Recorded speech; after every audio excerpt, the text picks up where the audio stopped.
Afternoon, America. Brian James Blum here. I want to welcome you to my waterfall edition of What the Fuck's Up. What do I want to talk to you about today? I want to talk about the National Security Agency, Cybersecurity and Infrastructure Security Agency, because it had a tripart plan, and we're seeing the results of that plan now with the assassination of Charlie Kirk, the attempted assassination previously twice of President Donald Trump.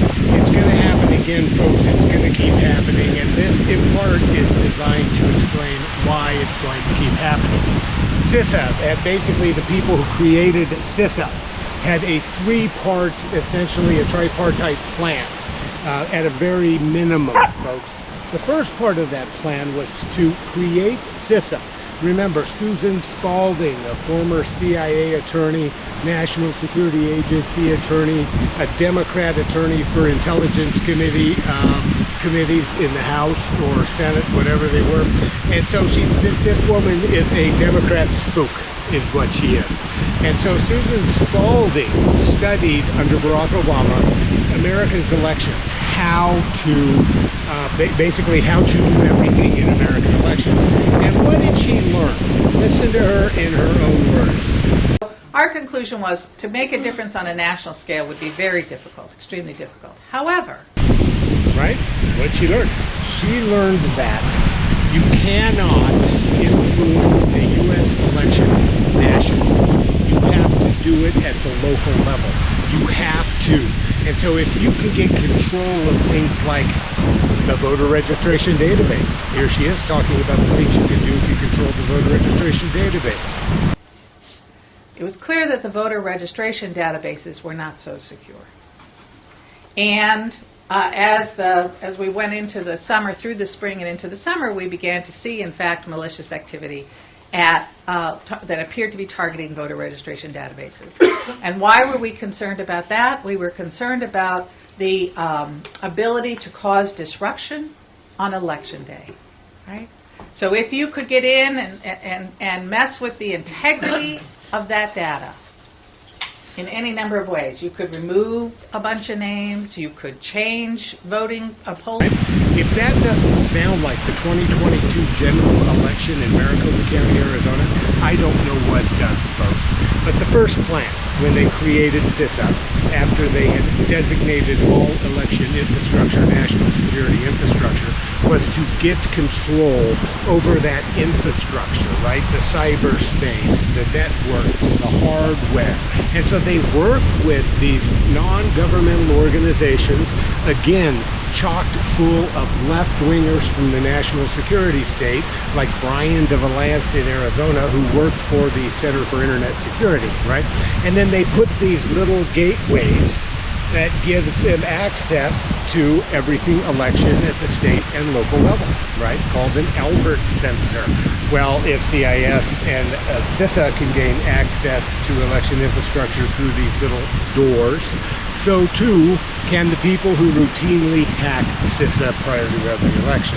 Happens all the time, folks. So get control of over all of that election infrastructure, right? Get control over the infrastructure in county attorney's office. You know, move it and migrate it into the judicial branch of government so that you have these doorways that you can look and you can give, you know, whatever, right? It's a complete takeover of state and local government at the cyber level, folks. That was part one of their plan. Part two of their plan was to get control of speech, right? Speech in America was very important. And in this regard, they worked very closely with members of British intelligence, British military intelligence, who were here in the United States conducting psychological operations, trying to affect American cognition, right? How Americans view the world. They wanted to shape how we thought and how we perceive things. And that is done, folks, through language constructs. And that's why I've talked about before on this show how the national security agencies work to, this little boy's being a booger, work to change our language, right? Democracy now becomes governance by the state, whereas fascism becomes those people who support a Republican form of government. So control of the language, of our idioms, right? So that they can shape how we perceive the world. This was huge, folks, because this in and of itself had two components. The first component was to amplify the Democratic Party's vitriol and rhetoric about MAGA, about President Donald Trump, about people who support MAGA, and about Republicans who won't join their cause, right? And that is, words like fascist, dictator, rapist, killer, murderers, authoritarians, Nazis, right? Why do they want to amplify these terms against us? Well, the reason for that is, folks, is they want to dehumanize their political opposition. If you dehumanize your political opposition, what can you do? It's easier for your people to take them out.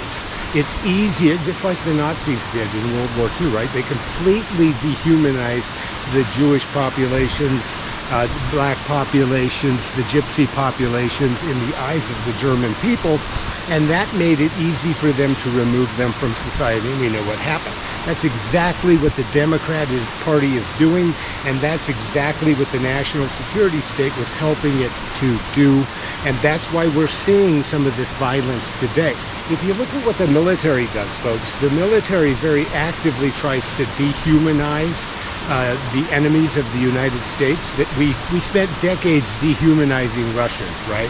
Making them into Darth Vader and this evil empire to make it easier for American soldiers to kill them. That's the purpose of that, right? And the second component then of speech control was to deny conservative voices access to the media, to have us shut down, to censor our speech. And they ran rampant doing that. So you have this ramping up of vitriol on behalf of the Democratic Party, and this tamping down on speech that basically is pro-MAGA, pro-conservative, pro-Republican, anti-Democrat. And so what do you expect is going to happen, right? They have a whole army of people that are national health institutions in league with, I believe, the CIA and the other national intelligence agencies. Spent a very long time creating at least half a generation who doesn't know who they are, or quite frankly, don't even know what they are. And so the result of this, folks, is what we are seeing today.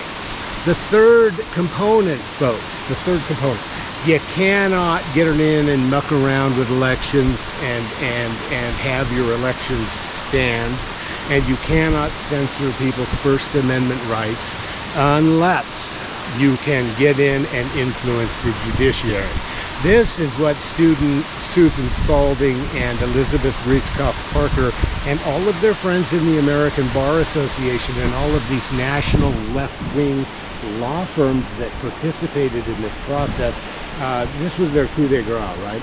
They got in and they began educating our judges about the very things I'm talking about, right? They took this Brennan report, this fake Brennan intelligence report that was completely fabricated and made up, just like the Russia dossier. They converted that into scholarly papers that they put out as experts on national security. They then went into the back door of our judicial branch of government, from the U.S. Supreme Court all the way down to the city of Mesa, Arizona, and probably even lower. And they began educating our judge regarding the threats of Russian disinformation and how the Russians seek to topple the United States government by creating distrust, right? They ran the biggest bullshit scam on America's judicial branch of government in the history of the United States, folks. This was the national security state inserting itself prior to any litigation in our judicial branch of government and educating them about how the Russians were going to make election fraud claims, about how the Russians were going to make all of these claims, and about how MAGA and how President Trump and how all of their supporters are violent, right? You folks don't go Don't go doing what they do. They want to wage war on us, but we're going to wage war on them peacefully, right? And we're going to get this national security state under control.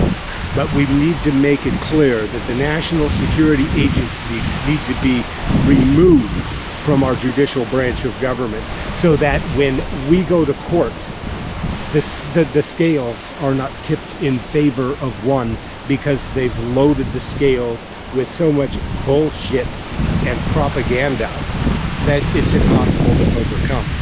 And with that, I'm going to say, you need to be prepared to defend yourself, folks, whether you're at school, whether at your synagogue, whether at your church, wherever you happen to be, whether you're at home. Be prepared to defend yourself, because the darkest days are yet to come.